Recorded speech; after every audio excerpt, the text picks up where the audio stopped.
Hello everyone, मैं मिथुन सिंह स्वागत करता हूं आप सभी का। आशा करता हूं आप सभी बहुत अच्छे होंगे। बिहार में बैट यानी कि बिहार एलिजिबिलिटी टेस्ट की बात की जा रही है यहाँ पे। अब देखो बैट क्या है, जिन लोगों को नेट के बारे में पता होगा उन्हें जो है बैट के बारे में जानने में थोड़ी आसानी हो जाएगी। देखिए, नेट का एग्जामिनेशन क्वालिफाई करने के बाद आप पीएचडी में एडमिशन ले सकते हो, ये तो पहली बात हो गई। दूसरी बात, आप असिस्टेंट प्रोफेसर के लिए भी अप्लाई कर सकते हो और स्कॉलरशिप वगैरह के लिए जो नेट जीआरएफ वगैरह होता है उसी तरह से आपको बेट में भी जो है राज्य सरकार आगे चल करके स्कॉलरशिप भी जो है प्रेजेंट कर सकती है। तो खैर ये समय के गर्भ में छिपा हुआ चीज़ें हैं।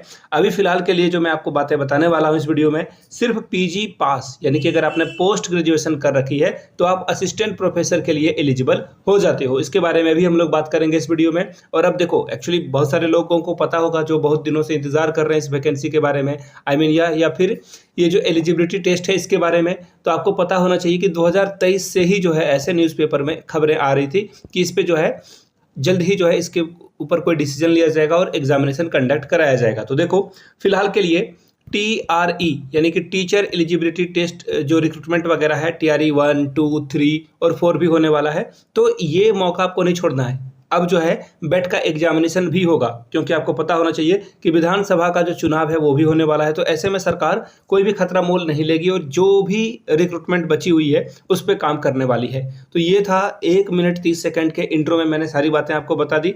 अब यहाँ से देखिए, ये देखो, ये जो न्यूज़पेपर की कटिंग है वो 31 अक्टूबर, मैं आपको क्लियरली बता देता हूँ, 31 अक्टूबर 2023 की खबर है ये। अब यहाँ से आप देख पाओगे, अब बिहार में नेट के साथ बेट को भी जो है सहायक प्राध्यापकों के लिए जो है नियुक्ति में लिया जाएगा। अब सबसे पहले ये मैं आपको समझा देता हूँ, ये तो पुराना खबर हो गया। अब ये देखो न्यू खबर है, ये जो है न्यू खबर है। अब यहाँ से देखिए, जो समिति की बैठक हुई थी उच्च स्तरीय शिक्षा परिषद की, उसमें कई निर्णय लिए गए हैं। अब देखिए, इसके बारे में सबसे पहले आपके मन में डाउट आ रहा होगा, क्या अदर स्टेट वाले एलिजिबल हैं या नहीं। तो देखिए, अदर स्टेट वाले भी एलिजिबल हैं। अगर आप बिहार से हो, पंजाब से हो, राजस्थान से हो, कहीं से भी हो, तो भी आप जो है बिहार में इस वैकेंसी के लिए अपने आप को एलिजिबल पाते हो। यहाँ तो हो गई पहली बात क्लियर कि अदर स्टेट वाले एलिजिबल हैं। दूसरी बात, अब देखो, जो नेट क्वालिफाइड हैं क्या उनको भी बेट करना अनिवार्य है? नहीं, ऐसा बिल्कुल नहीं है। अगर आप बेट कर लेते हो तो अच्छी बात है, नहीं तो नेट से काम आपका चल जाएगा। अब दूसरी खबर आएगी कि बेट को लेकर जो है कि बेट का एग्जामिनेशन जो बिहार पात्रता परीक्षा है, इसको लेकर कोई इन्फॉर्मेशन नहीं है कि एग्जामिनेशन कैसे लिया जाएगा। तो मैं आपको बता दूं, अगर जो नेट की तैयारी कर रहे हैं उनको बेट की तैयारी करने की ज़रूरत नहीं है, या सेट की तैयारी, जैसे कि अदर स्टेट में सेट आता है तो, और झारखंड में भी जेट आने वाला था तो अभी आया नहीं है। तो ऐसे में देखो, जो लोग नेट की तैयारी कर रहे हैं हूबहू आपको बेट की तैयारी करनी है, कुछ भी अलग नहीं करना है। I repeat, you don't have to do anything extra, कुछ भी एक्स्ट्रा करने की जरूरत नहीं है। ऐसा मैं क्यों कह रहा हूं, तो देखिए आप मेरी बातों से समझ जाओगे। देखो, एक्चुअली बेट का सिलेबस को जो है यूजीसी के मान्यता के अकॉर्डिंग रखा जाएगा, यानी कि यूजीसी का जो सिलेबस है, नेट का जो सिलेबस है उसी के अकॉर्डिंग रखा जाएगा। यानी कि इसमें भी पेपर 1 और पेपर 2 का एग्जामिनेशन आपसे लिया जाएगा। पेपर 1 जनरल पेपर होगा जो कि सभी सब्जेक्ट के लिए है, और पेपर 2 आपके कंसर्निंग सब्जेक्ट, यानी कि अगर आपने फिजिक्स से जो है पीजी किया है तो आप यहाँ पे फिजिक्स के बारे में ही पढ़ोगे पेपर 2 में। यहाँ तक सारी बातें क्लियर हो गई।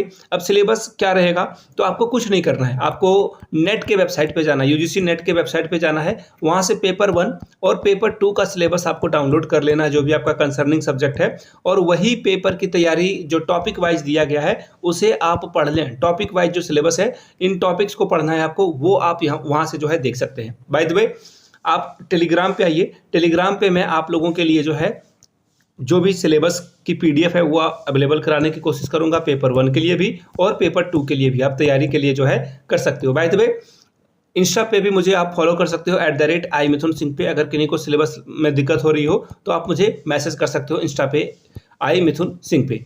यहाँ तक तो सारी बातें क्लियर हो गई। तो अब एग्जामिनेशन के लिए क्या अगले महीने तक इंतजार किया जा सकता है? तो देखिए, निर्णय ले लिया गया है, और देखिए एक्चुअली क्या क्या बातें हुई है वो यहाँ से आप देख पाओगे। उच्च स्तरीय, आपको यहाँ पे थोड़ा सा ये ब्लर दिख रहा होगा तो क्या ही करें।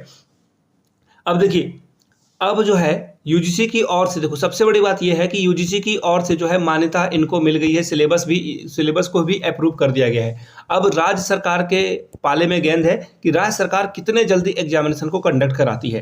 राज्य सरकार के ऊपर ही जो है कंप्लीटली डिपेंडेंट वाली चीज़ें है कि राज्य सरकार जितनी जल्द जो है इस पर निर्णय लेगी उसी के अकॉर्डिंगली जो है इस पर काम किया जाएगा। यहाँ तक सारी बातें क्लियर हो गई। तो देखिए, राज्य के जो शिक्षा मंत्री हैं सुनील कुमार, उनके अध्यक्षता में ये सारी बातें की गई है और आई होप कि जो है चीज़ें अच्छी हो। और पीएचडी के लिए जिनको एडमिशन लेना होता है तो उनको भी पीएचडी के माध्यम से जो है ये बेट के माध्यम से जो है पीएचडी करने में सुविधा होगी। जिनको असिस्टेंट प्रोफेसर बनना है उनके लिए भी ये जो है बेनिफिशियल रहने वाला है। तो फटाफट सिलेबस को रिवीजन करें, सिलेबस को पढ़ें अच्छे से, आपके लिए काफ़ी कीमती समय आने वाला है।